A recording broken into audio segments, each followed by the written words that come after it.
வெற்றிகரமான வாழ்க்கையை நாம் எல்லோரும் எதிர்பார்க்கிறோம். ஆனால் கால ஓட்டத்தில் நாம் சந்தித்து கொண்டிருக்கக்கூடிய விஷயங்கள் ஏதோ ஒரு விதத்தில் நமக்கு துன்பத்தை தருகிறது, கவலைகளை தருகிறது. அது நம்முடைய குடும்பம், அல்லது நாம் செய்யக்கூடிய தொழில், அல்லது நம்மிடத்தில் இருக்கக்கூடிய தொடர்பு, அல்லது நாம் இழந்த ஏதேனும் ஒரு இழப்பு.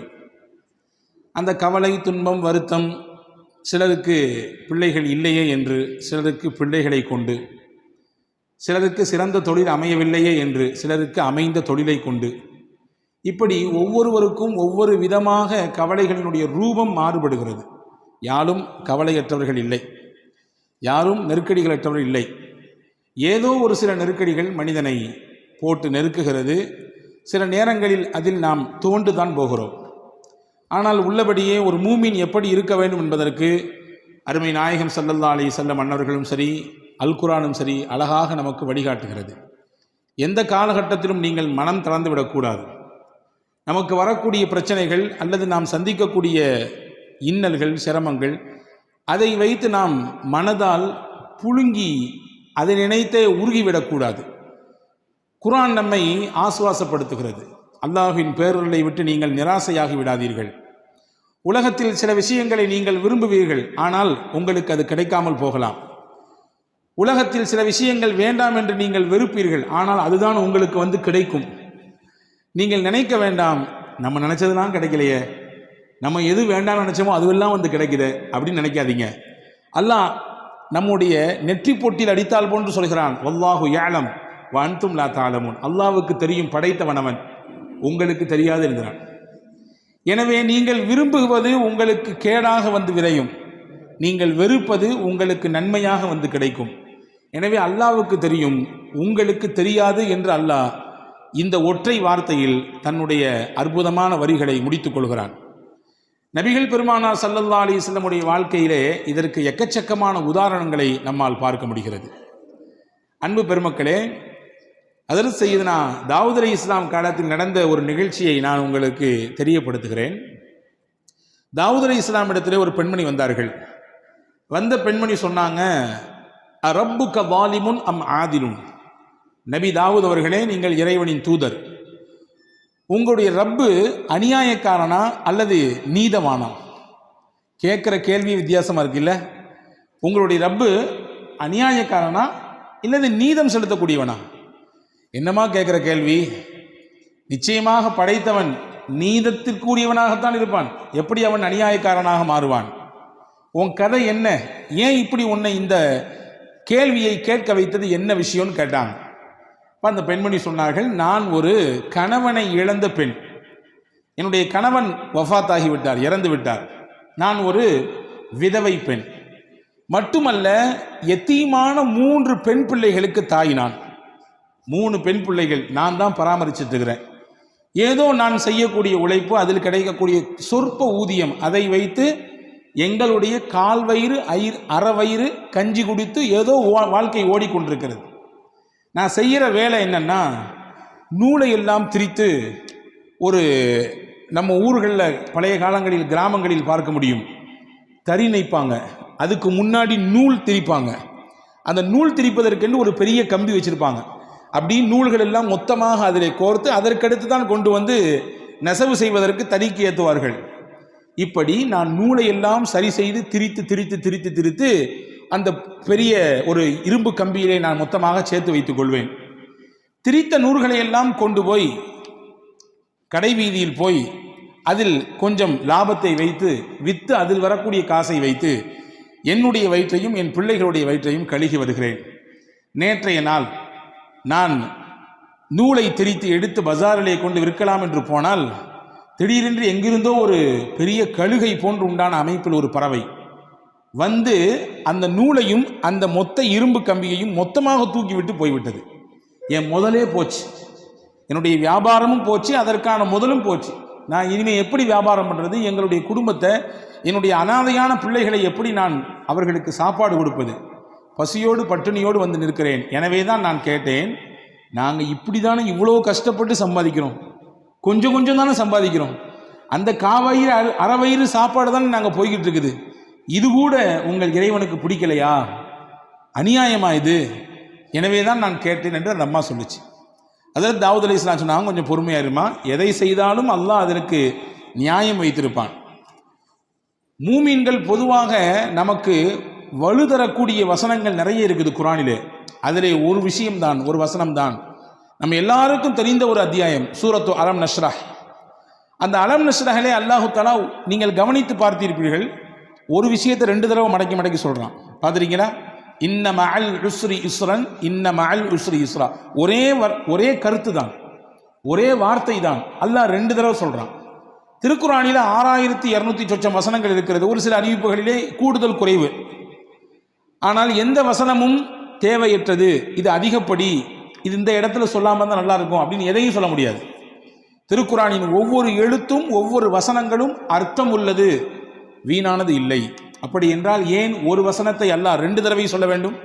ஒரே கருத்தை ஏன் 2 தடவை மடக்கி சொல்ல வேண்டும் என்றால், அறிஞர்கள் சொல்கிறார்கள், உங்களுக்கு அல்லாஹ் ஒரு கஷ்டம் கொடுத்தால் 2 சந்தோஷம் தருவான். உங்களுக்கு ஒரு நெருக்கடி வந்தால் 2 மகிழ்ச்சி வரப்போகிறது. உங்களுக்கு ஒரு இழப்பு என்றால் 2 சந்தோஷம், 2 வரவு வரப்போகிறது. இதுதான் உண்மை. இதற்காக வேண்டிதான் அல்லாஹ் 2 தடவை சொல்கிறான். இப்போ சொன்னாங்க தாவூத் அலைஹிஸ்ஸலாம், கொஞ்சம் பொறுமையாரி, நீ வார்த்தையை விட்டுறாத. சில சமயங்களில் கோபத்தில் அல்லது ஏதாவது ஒரு பதட்டத்தில் வார்த்தையை விட்டு விடுகிறோம், விட்டு அதற்கு பின்னால் யோசிக்கிறோம், தவிக்கிறோம், ஆஹா அப்படி சொல்லிட்டு கூடாதே என்று நினைக்கிறோம். தாவூத் அலைஹிஸ்ஸலாம் கொஞ்சம் பொறுமையாரிமா, கொஞ்சம் உட்காருமான்னாங்க. ஒரு ஓரத்தில் உட்கார்ந்தாங்க அந்த அம்மா. கொஞ்ச நேரத்தில் திடீரென்று ஒரு 10 வியாபாரிகள் வந்தார்கள்.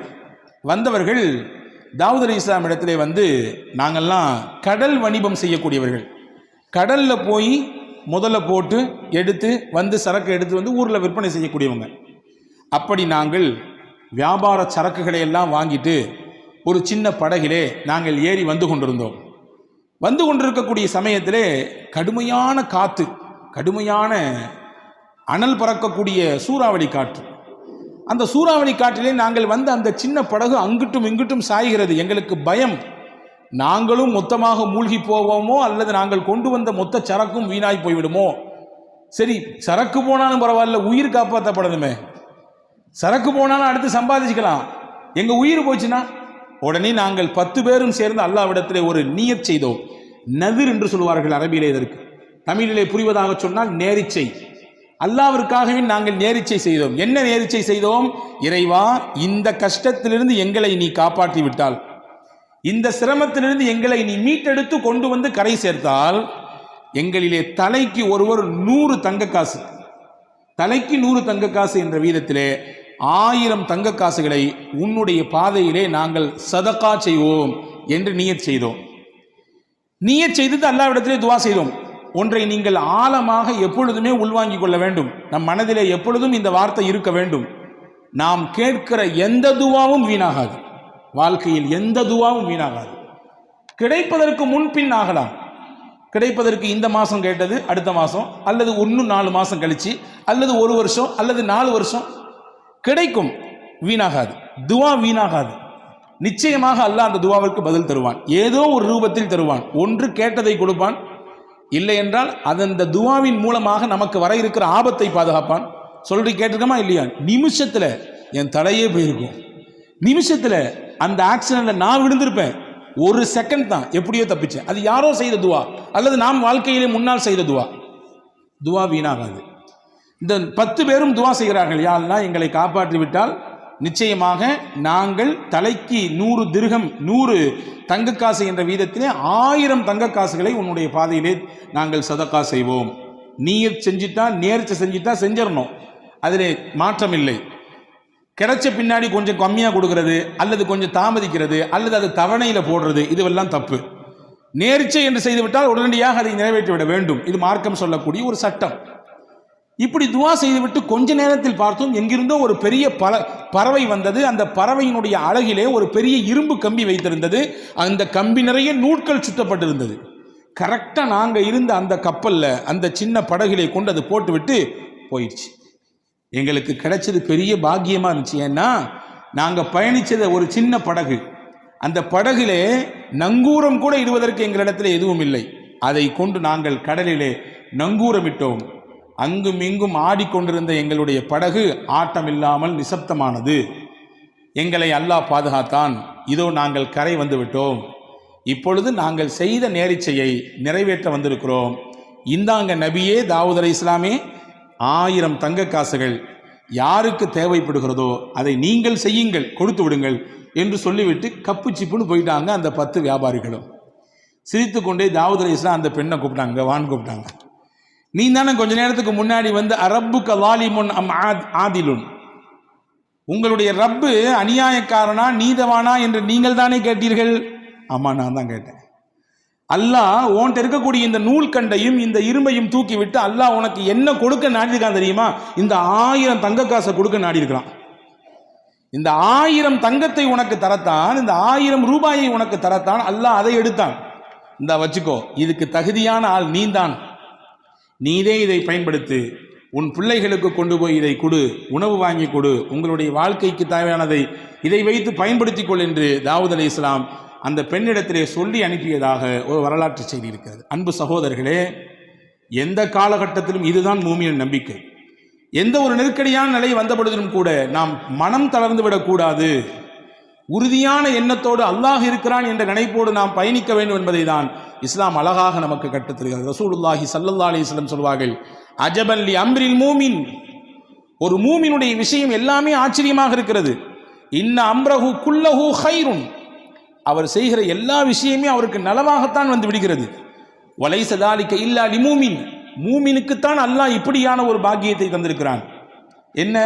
இன் அஸாபத்துஹு ஸர்ராஉ ஃபஷக்கர ஃபகான கைரன் லா, அந்த மனிதனுக்கு ஏதாவது ஒரு சந்தோஷமான நிகழ்ச்சி நடந்தால், மகிழ்ச்சிகரமான செய்தி நடந்தால் அல்லாஹ் அவருக்கு ஷுக்ரியா செய்கிறார், நன்றி செலுத்துகிறார். யா அல்லாஹ், நான் நினைத்ததை போன்று என்னுடைய வியாபாரம் போய் கொண்டிருக்கிறது, லாபகரமான நிலை, நல்ல ஒரு முன்னேற்றம், நான் நினைத்தது போன்று உண்டான குடும்ப அமைப்பு, நான் நினைத்ததை போன்று உண்டான என்னுடைய பிள்ளைகளுடைய எதிர்கால திட்டமிடல் எல்லாம் சிறப்பாக போயிட்டு இருக்கு. யா அல்லாஹ், உனக்கே எல்லா புகழும், நன்றி. அல்லாஹ்வின் தூதர் சொன்னார்கள், ஃபகான கைரன் லா, அவருக்கு சந்தோஷம், உடனே நன்றி செலுத்தினார், அல்லாஹ் அவருக்கு அதை நன்மையாக மாற்றுகிறான்.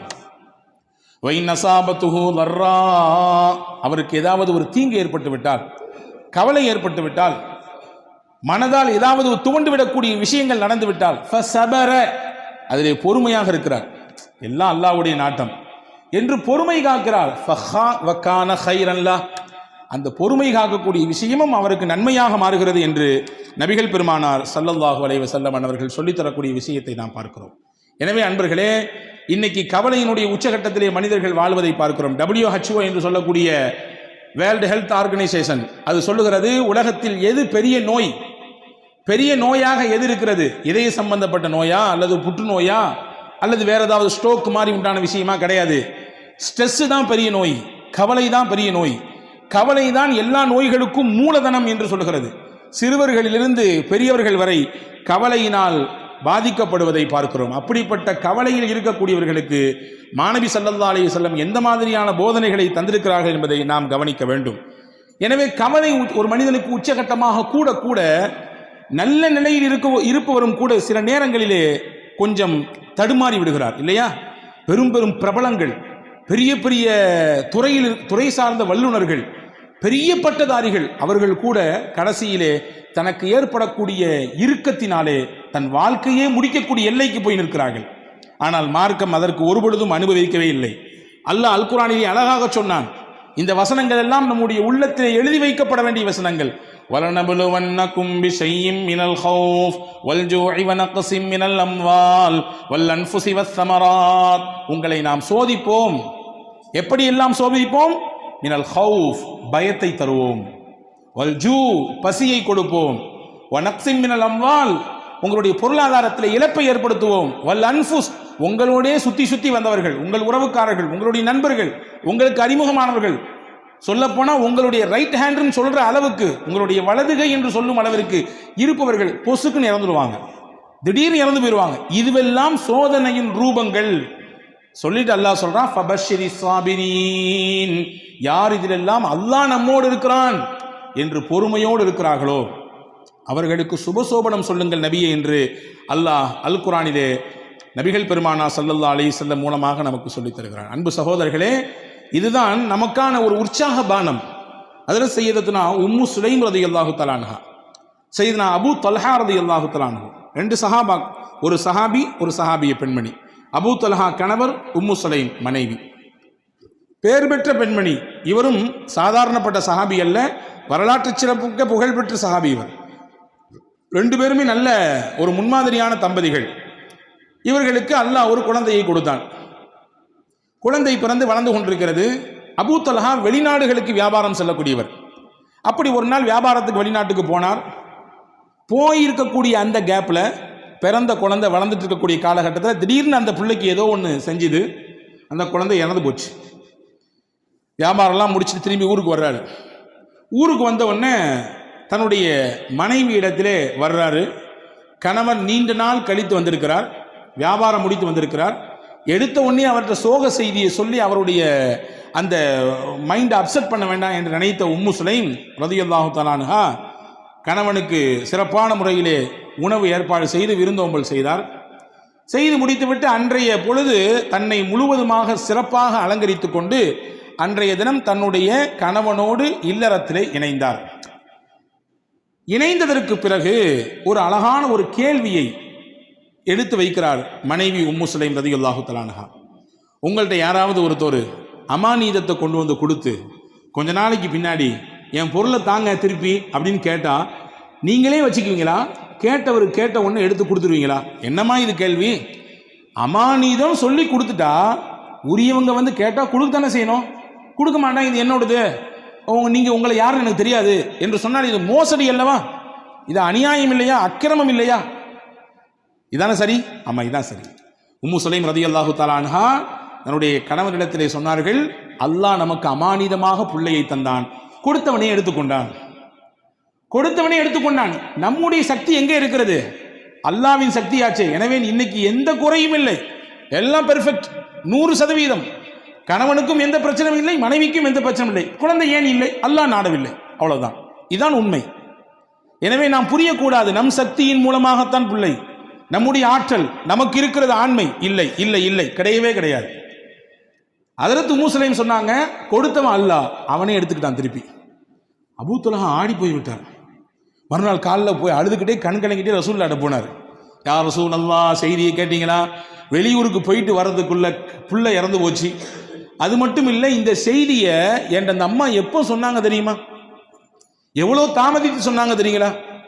எனக்கு வருத்தம் தானே இது என்று ஹஜ்ரத் அபூ தல்ஹா ரலியல்லாஹு அன்ஹு ரசூலுல்லாஹ்விடத்திலே சொன்ன பொழுது ரசூலுல்லாஹ் அழகாக ஒரு துவா செய்தார்கள். பாருங்கள், நபியினுடைய துவாவுக்குரிய சக்தியை பாருங்கள். அல்லாஹ் நமக்கு எடுத்த விஷயத்திலே நாம் கொஞ்சம் பொறுமையாக இருந்தால் தரக்கூடிய பிரதிபலன் நம்மை ஆச்சரியப்படுத்தும், நம்மை அப்படி மெய்சிலிர்க்க வைக்கும். ரசூலுல்லாஹ் அழகா ஒரு துவா செஞ்சான். பாரக்கல்லாஹு ஃபீ காபிரி லைலத்திகுமா, அல்லாஹ் நீங்கள் நேற்று இரவிலே இணைந்தீர்களே, அந்த இணைப்பிலே அல்லாஹ் பரக்கத் செய்வானாக. நீங்கள் இரவு நேற்று நீங்கள் கணவன் மனைவி இணைந்தீர்கள், அந்த இணைப்பில் அல்லாஹ் பரக்கத் செய்வானாக. அல்லாஹ் பரக்கத் செய்தான். அழகான ஒரு குழந்தை பிறந்தது. அந்த குழந்தைக்கு ஹஜ்ரத் ரசூலுல்லாஹ் தான் பேர் வச்சாங்க, அப்துல்லான்னு. வரலாற்று எழுதுகிறார்கள், அந்த அப்துல்லாவுக்கு பிறந்த எல்லா பிள்ளைகளுமே சீதேவியா வாழ்ந்தாங்க. பெரிய கல்வியாளர்களாக, குர்ஆனிலே மிகப்பெரிய தேர்ச்சி பெற்றவர்களாக, ஞானவான்களாக, மிகப்பெரிய செல்வாக்கு மிக்கவர்களாக அவர்கள் வாழ்ந்தார்கள் என்பதாக வரலாற்று குறிப்புகள் இருக்கிறது. அப்போ அல்லாஹ் ஒரு விஷயத்தை எடுக்கிறான்னா நம்ம கலங்கக்கூடாது, நம்பிக்கை இழந்துடக்கூடாதுங்கிறத ரப்புல் ஆலமீன் அல்லாஹு தாலா எவ்வளவு அழகாக நமக்கு எடுத்து வைக்கிறான். அதாவது சய்யிதத்துனா ஆயிஷா ரலியல்லாஹு தஆலா அன்ஹா வரலாற்றில் நீங்கள் தெரிந்து கொள்ள வேண்டிய முக்கியமான செய்தி இது. திருக்குர்ஆனிலே நூர் என்ற ஒரு அத்தியாயம் இருக்கிறது. நிச்சயமாக நாமும் படிக்க வேண்டும், வீட்டிலே இருக்கக்கூடிய பெண்களுக்கெல்லாம் படிப்பிக்க வேண்டும். அற்புதமான அத்தியாயம். அதில் சய்யிதுனா உமர் ரலியல்லாஹு அன்ஹு சொன்னார்கள், அல்லிமூ நிசாக்கும் சூரத்தன் நூர், உங்கள் வீட்டில் இருக்கக்கூடிய பெண்களுக்கெல்லாம் சூரா நூரை சொல்லிக் கொடுங்கன்னா. பெண்களுக்கு தேவையான அத்தனை விஷயங்களையும் அல்லாஹ் சொல்லுகிறான்.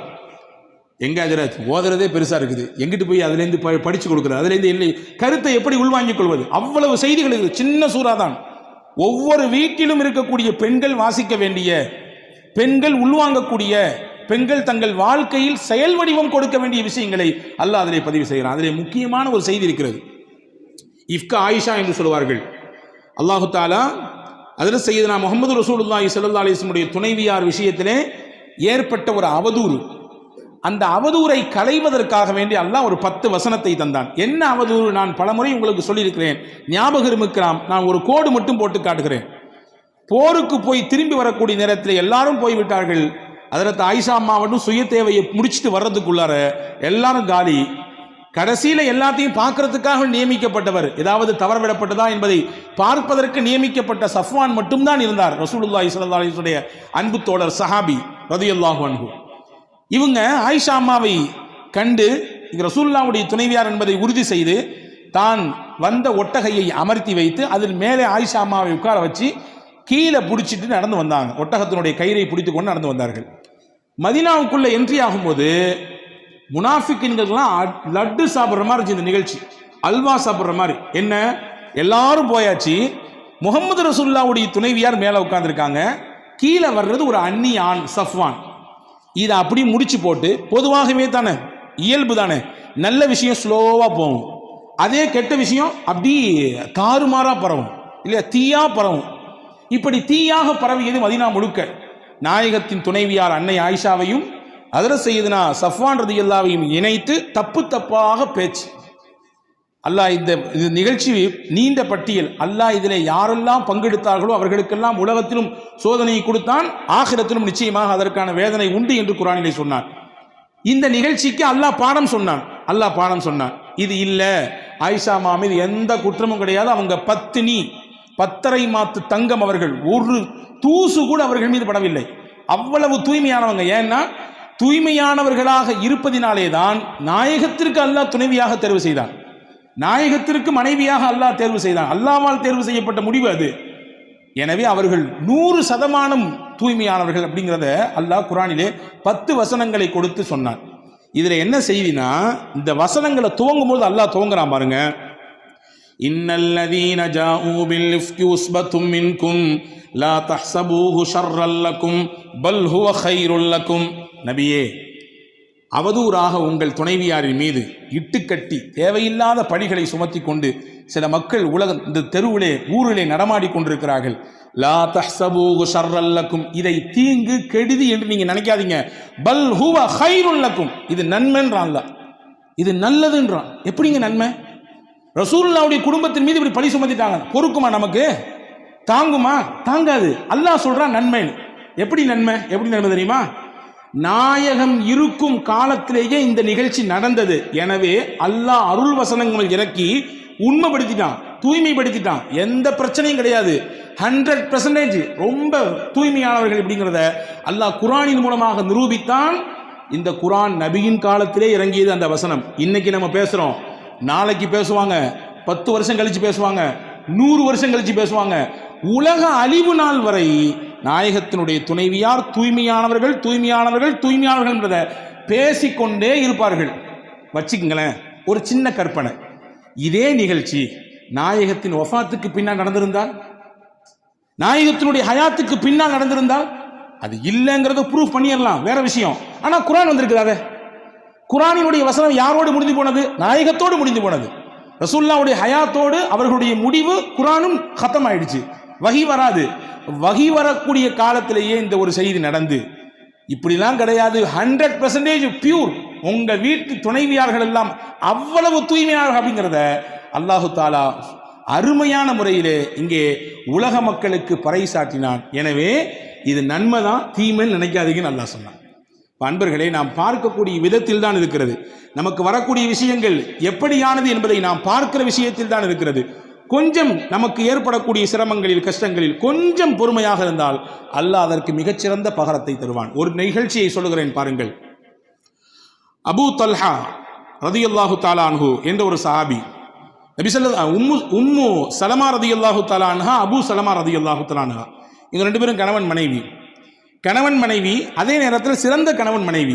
சிறந்த கணவன் மனைவி ஏன் சொல்றேன்னா, நாயகத்திரத்தில் என்னெல்லாம் கேட்டாங்களோ அதெல்லாம் ரசூலுல்லாஹ்ட்ட கேட்ட விஷயத்தை அப்படி மனைவிட்டு அப்படி ஒப்பிச்சிருவாங்க. நல்ல விஷயத்தை ஷேர் பண்ணிக்குவாங்க. இன்னைக்கு எதெல்லாமோ பேசுகிறோம், எங்கெங்க உள்ள விஷயத்தெல்லாம் பேசுகிறோம், குடும்ப விஷயத்தை எடுத்து பேசுகிறோம், மற்ற விஷயங்களை, நல்ல விஷயங்களை நாம் நம்முடைய துணைவியார்களோடு பகிர்ந்து கொள்கிறோமா, அதற்கு குடும்பத்தில் நேரம் வைத்திருக்கிறோமா என்றால் பல நபர்களுக்கு கேள்வியிலே இல்லை என்று தான் வருகிறது, இல்லையா? ஹஸரத் அபூ சலமா நபியிடத்தில் கேட்ட விஷயத்தெல்லாம் ஷேர் பண்ணுவாங்க. அப்படி ஒரு நாள் ஒரு விஷயம் சொன்னாங்க. ரசூலுல்லாஹ் அன்னைக்கு ஒரு செய்தி சொன்னாங்க. என்ன தெரியுமா சொன்னாங்க? யாருக்கு அல்லாஹ் ஒரு சோதனையை தந்து அந்த சோதனையிலே அவர் பொறுமையாக இருந்து இன்னா லில்லாஹி வ இன்னா இலைஹி ராஜிஊன், சோதனைனா இழப்பா இருக்கலாம், கஷ்டமா இருக்கலாம், நெருக்கடியா இருக்கலாம், எதா இருந்தாலும் இருக்கலாம், இன்னா லில்லாஹ் சொல்லிட்டு ஒரு துவா சொன்னார். என்ன துவா? அல்லாஹும்ம அஜிர்னி ஃபீ முஸீபதி வக்லிஃப்னி கைரம் மின்ஹா. யா அல்லாஹ், எனக்கு இந்த இழப்பு ஏற்பட்டிருக்கு, இந்த கஷ்டம் ஏற்பட்டிருக்கு, இதுக்கு நீ தான் கூலி தரணும், நான் இழந்ததை விட சிறந்த பகரத்தை நீ எனக்கு தரணும் என்று ஒருவர் துவா செய்தால் அல்லாஹ் அவருக்கு ஏற்பட்ட இழப்புக்கும் கூலி கொடுப்பான், அவர் இழந்ததை விட மிகச்சிறந்ததையும் கொடுப்பான் அப்படின்னு ரசூலுல்லாஹ் சொன்னாங்கம்மா. அப்படின்னு சொல்லி ஹஜ்ரத் அபூ சலமா உம்மு சலமா ரலியல்லாஹு இடத்திலே சொல்லி கொடுத்தாங்க. இது ஒரு செய்தி. கொஞ்ச நாள் கழிஞ்சது, உஹது யுத்தத்துக்கு போனாங்க அபூ சலமா. அவருக்கு ஒரு சின்ன காயம் பட்டுச்சு, திரும்பி வந்தாங்க, அந்த காயமே பெருசாகி கடைசியில் அதுவே மூத்துல போய் விட்டுடுச்சு, இறந்துட்டாங்க. அப்படி ஒரு அந்யுன்யம். அவர்களின் வரலாற்றை நீங்கள் வாசித்தால் கண்ணீர் தொட்டு தான் பக்கங்களை திருப்ப வேண்டும். ஒரு குடும்பமே சேர்ந்து இந்த மார்க்கத்திற்காக தியாகம் செய்த ஒப்பற்ற குடும்பத்திற்கு சொந்தக்காரர்கள், கணவன் மனைவி சின்ன புள்ள, அவ்வளவு சிறப்பான ஒரு வரலாற்றுக்கு சொந்தக்கார பெண்மணி. கணவன் இறந்துட்டாங்க, தன்னந்தனியா மதீனா நிற்கிறாங்க, குடும்பம் கிடையாது, உறவு கிடையாது, யாரும் இல்லை. இப்போ அந்த அம்மாவுக்கு வரக்கூடிய சிந்தனை தான் கணவன் சொல்லி கொடுத்த அந்த ஹதீஸ் ஞாபகத்துக்கு வந்துச்சு. ஞாபகத்துக்கு வந்தவொடனே அந்த அம்மா அந்த ஹதீஸை அதை ஞாபகப்படுத்தி மறுபடியும் இன்னா லில்லாஹ் சொல்லிட்டு அல்லாஹும்ம அஜிர்னி ஃபீ முஸீபதி வக்லிஃப்னி கைரம் மின்ஹா இந்த துவா ஓதிட்டு சொன்னாங்க, ஐயு ரஜுலி கைரும் மின் அபீ சலமா. அபூ சலமா எனக்கு அப்படி ஒரு கணவர், அவரை மாதிரி உண்டா? அவர் இப்போ நான் இழந்துட்டேன், அவருக்கு நிகராக அல்லது அவரை விட சிறந்தவராக எப்படி யார் எனக்கு கணவராக வர முடியும் என்ற ஒரு ஆற்றாமையில் அந்த அம்மா வெளிப்படுத்தினாங்க. அந்த வார்த்தையை வரலாற்றில் எழுதுறாங்க. அந்த அம்மா சொல்லிட்டு சொன்னாங்களாம், என்றாலும் ரசூலுல்லாஹ் சொல்லியிருக்காங்க, அதில் 100 இல்லை 1000 லட்சம் அர்த்தம் இருக்கும், நான் அல்லாஹ்வுக்காண்டி பொறுமையாகிறேன். அப்படி வரலாற்றின் பக்கங்களுக்குள்ளே போனால் கொஞ்ச நாளைக்கு பின்னாடி அதில் அபூபக்கர் ரலியல்லாஹு பொண்ணு கேட்டாங்க. அபூ சலமா உம்மு சலமாவை மாட்டேன்ட்டாங்க. உமர் ரலியல்லாஹு பொண்ணு கேட்டாங்க, மாட்டேன்ட்டாங்க. கொஞ்ச நாள் கழிச்சு ரசூலுல்லாஹ்வே வந்து பொண்ணு கேட்டாங்க, உங்களை நான் நிக்கா செய்ய ஆசைப்படுறேன், நிக்கா செஞ்சுக்கிட்டாங்க. அன்பு சகோதரர்களே, அந்த அம்மா சொன்ன அந்த வார்த்தைக்கு அல்லாஹ் நிச்சயமாக நம்மை கைவிட மாட்டான், சிறந்த பகரத்தை தருவான், இழப்பு தான், ஈடு செய்ய முடியாத இழப்பு தான், கஷ்டம்தான், பொறுத்து கொள்ள முடியாத கஷ்டம்தான், என்றாலும் ரசூலின் வார்த்தைக்கு நான் முக்கியத்துவம் கொடுக்கிறேன், நிச்சயமாக நான் பொறுமையாக இருக்கிறேன் என்று சொன்னதற்கு அல்லாஹ் கொடுத்த கூலி நபியவே கணவனாக அல்லாஹ் மாற்றி கொடுத்தான். இப்போ நபியை விட உலகத்திலே சிறந்தவர் உண்டா? அபூ சலமாவை விட மிஞ்சியவராச்சே பெருமானா ஸல்லல்லாஹு அலைஹி வஸல்லம். எனவே வாழ்க்கையில் தன்னம்பிக்கை ஒருபொழுதும் இழந்துவிடக்கூடாது. சிரமங்கள் கஷ்டங்கள் வருகிற சமயத்தில் எப்படி ஒரு மனிதன் அதை கையாள வேண்டும், எப்படி தன்னுடைய வாழ்க்கைக்கு அதை அடுத்த கட்டத்துக்கு நகர்த்தி செல்ல வேண்டும், மொத்தமாக மனதால் துவண்டு எதையெல்லாமோ கற்பனை பண்ணிட்டு இப்படிலாம் நடந்துருமா இப்படிலாம் நடந்துருமா என்று யோசித்து கடைசியில் இருக்கிற வாழ்க்கையை நாம் சூனியமாக்கி கொள்ளக்கூடாது என்பதை மார்க்கம் அழகாக சொல்லித் தருகிறது. ஒரு 10 வயது சிறுவன் நடந்த உண்மை சம்பவம். அந்த சிறுவனுக்கு உடலிலே ஒரு பாதிப்பு, தாய் அழைத்து கொண்டு போகிறார். மருத்துவரிடத்துல போய் எல்லாம் விசாரிச்சா கடைசியில் மருத்துவர் சொல்லியிருக்காங்க, புள்ள புற்றுநோயால் பாதிக்கப்பட்டிருக்காரு. அந்த அம்மாவால் தாங்க முடியல. எப்படி தாங்க முடியும்? 10 வயசு குழந்தைக்கு இப்படி ஒரு பிரச்சனைன்னா. பையன் வெளியே வந்தவனை கேட்டான், என்னம்மா எனக்கு பிரச்சனைன்னு. அம்மா சொல்லிச்சு, ஒன்றும் இல்லைடா தம்பி, உன் உடம்புல கொஞ்சம் பூச்சி இருக்காம்மா, வேற ஒன்றும் இல்லை அப்படின்னு சொல்லிச்சு. அந்த பையனுக்கு ஒரு இயற்கை பழக்கம் இருந்துச்சான், வீடியோ கேம் விளையாடுவான், எதையாவது ஷூட் பண்ணிக்கிட்டே இருப்பான். 6 மாதம் எந்த பிரச்சனையும் இல்லை. 6 மாதம் கழிச்சு மறுபடியும் ஹாஸ்பிட்டலுக்கு வர்றான். வந்தவுடனே டாக்டருக்கு ஆச்சரியம், என்ன மிராக்கலா இருக்குது, ஆச்சரியமா இருக்கு, எந்த பிரச்சனையுமே இல்லை, எல்லாம் பியூரா இருக்கிறான் பையன், ஒரு புற்று கூடிய அந்த அடையாளமே தெரியலையே அப்படின்னு. அப்போ வெளியே வந்தோன்னு அம்மா கேட்டுச்சான், என்னடா தம்பி செஞ்ச நீ அப்படின்னு. நீ தான் சொன்னாலம்மா என் உடம்புல வந்து பூச்சி இருக்குன்னு.